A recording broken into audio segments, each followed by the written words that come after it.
તો દાહોદમાં વરસાદી માહોલની વચ્ચે લોકોની મુશ્કેલી વધી ગઈ છે।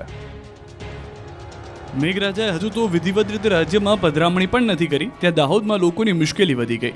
શનિવારે પડેલા ભારે વરસાદને કારણે લોકોના ઘરોમાં પાણી ફરી વળ્યા। દાહોદના લીમખેડાના ચીભડિયા ફળિયામાં ભારે વરસાદથી મકાનો ડૂબ્યા હતા।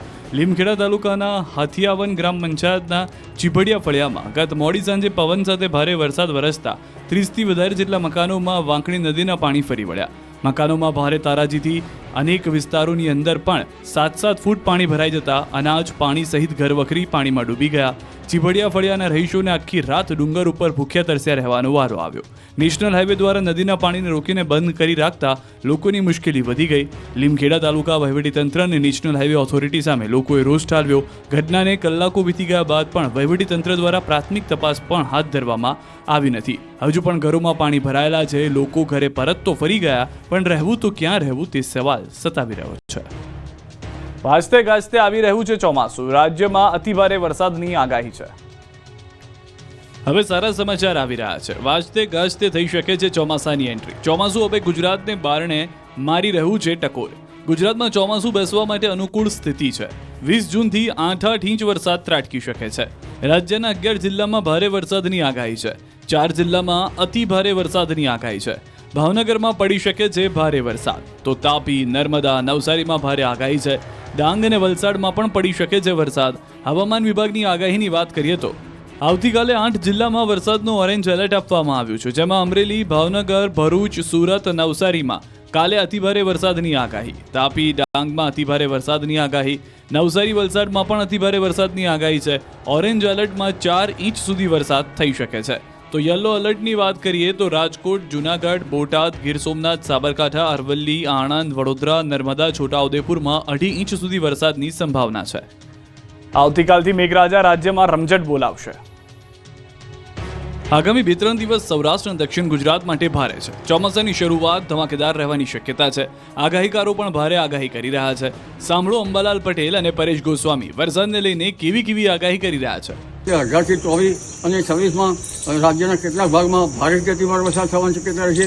સૌરાષ્ટ્રના કેટલાક ભાગમાં ભારેથી અતિભારે વરસાદ થવાની શક્યતા રહેશે। 16 જૂનથી રાજ્યના અલગ અલગ વિસ્તારોમાં વરસાદો જોવા મળશે, જેમાં 16 થી લઈને 20 જૂન દરમિયાન જે વરસાદોની શક્યતાઓ છે તે સૌરાષ્ટ્ર અને દક્ષિણ ગુજરાતના ભાગોની અંદર છે, જેની અંદર અનેક જગ્યાએ ચોમાસાની શરૂઆત થતી હોય પહેલાના જે વરસાદ એટલે કે જે 48-72 કલાક પહેલા જે વરસાદો થતા હોય એ વરસાદો પડવાનું ચાલુ થઈ જશે અને એકંદરે સૌરાષ્ટ્ર અને દક્ષિણ ગુજરાતની અંદર સારા એવા વરસાદો છે।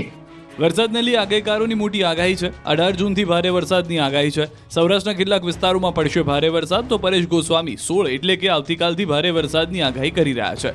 16 જૂનથી રાજ્યમાં ભારે વરસાદ પડશે। સૌરાષ્ટ્ર અને દક્ષિણ ગુજરાતમાં ભારે વરસાદ પડી શકે છે। વરસાદે ખેડૂતની 4 મહિનાની મહેનત ધોઈ નાખી। મારે નુકસાન છે ખેતરમાં વધારે પણ 4.5 લાખ।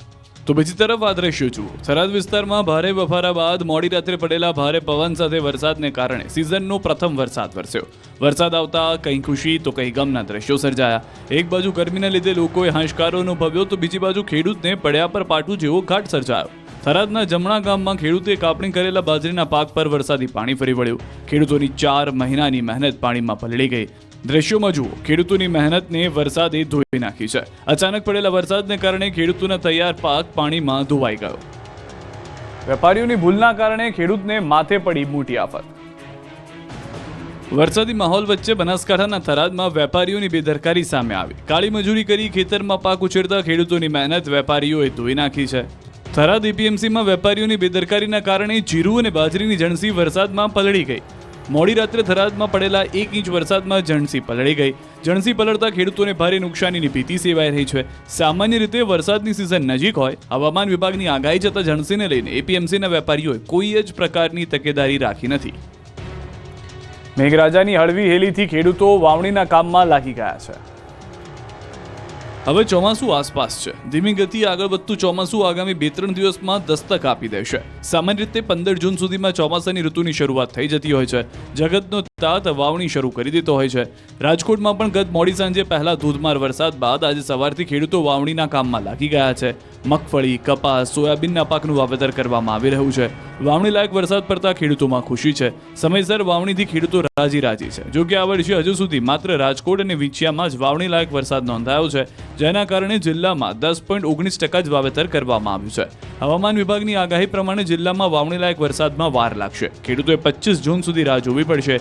આ વર્ષે 25 જૂન આસપાસ સમગ્ર જિલ્લામાં વાવણી લાયક વરસાદ થાય તેવી શક્યતાઓ જોવામાં આવી રહી છે.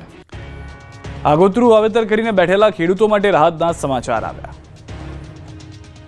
હવામાન વિભાગ દ્વારા ચાલુ વર્ષે ચોમાસું વહેલું આવવાની આગાહી કરી હતી, ત્યારે સુરેન્દ્રનગર જિલ્લામાં ખેડૂતોએ અંદાજે 70,000 હેક્ટર કરતાં વધુ જમીનમાં કપાસ, મગફળી સહિતના પાકનું આગોતરું વાવેતર કર્યું હતું. પરંતુ છેલ્લા એક અઠવાડિયાથી વરસાદના કારણે એંધાણ નથી. બીજી તરફ કાળઝાળ ગરમી પડતા કપાસનું વાવેતર નિષ્ફળ જવાનો ભય ખેડૂતોને સતાવી રહ્યો છે. કપાસના પાકને જો નિયમિત પાણી ન મળે તો પાક બળી જવાની શક્યતા છે. ખેડૂતોએ મોંઘા ભાવનું ડીઝલ ખર્ચ કરી સતત પિયત કરી કપાસના પાકને બચાવવામાં થામણ કરી રહ્યા છે. બીજી તરફ વરસાદ માટે ભગવાનને પ્રાર્થના કરી રહ્યા છે. આખરે ભગવાને ખેડૂતોની પ્રાર્થના સાંભળી લીધી હોય તેમ શનિવારે સમગ્ર જિલ્લામાં સાર્વત્રિક વરસાદ વરસતા કપાસ સહિતના પાકને જીવનદાન મળ્યું. સમયસર વરસાદ થતા હાલ ખેડૂતોને પિયત કરવાની ઝંઝટમાંથી મુક્તિ મળી છે અને ખેડૂતો અન્ય ખેતી કામમાં લાગી ગયા છે. હવે ચોમાસું નજીક છે ત્યારે ખેડૂતોને પિયતની ચિંતામાંથી રાહત મળી છે. જે ગરમી પડવાના કારણે જે કપાસ બળી ગયો અને એની માટે જે અત્યારે વરસાદ પડ્યો એ વરદાન રૂપ ગણાય કે જીવતદાન કપાસને મળી ગયું અને જે ડીઝલ બારીને પિયત કરવા પડતા હતા એ પિયત અત્યારે અમારે નહીં કરવા પડે. આની માટે આ કુદરતે જે વરસાદ વરસાવ્યો હોય એ ખેડૂતો માટે સારામાં સારું છે. અઠવાડિયામાં આજુબાજુ વરસાદ આવી જાય તો અમારા માટે સારામાં સારું. બનાસકાંઠાના ધાનેરામાં ધોધમાર વરસાદ શરૂ થયો છે. ગરમી અને ભારે ઉકળાટ બાદ વરસાદ શરૂ થતાં સમગ્ર પંથકમાં ઠંડક પ્રસરી ગઈ છે. ભારે પવન સાથે વરસાદ શરૂ થતાં લોકોને ગરમીથી રાહત મળી છે. તો ઉત્તર ગુજરાતની અંદર પણ વરસાદની શરૂઆત થઈ ગઈ હોય તેવા સમાચાર મળી રહ્યા છે. ધાનેરાના હાલના આપ દ્રશ્યો જોઈ રહ્યા છો કે જ્યાં આગળ ભારે વરસાદ જોવા મળી રહ્યો છે. પવનની ગતિ પણ તેજ જોવા મળી રહી છે. જે પ્રમાણે આગાહી હતી ઉત્તર ગુજરાત સહિત સૌરાષ્ટ્ર અને દક્ષિણ ગુજરાતમાં તે પ્રમાણે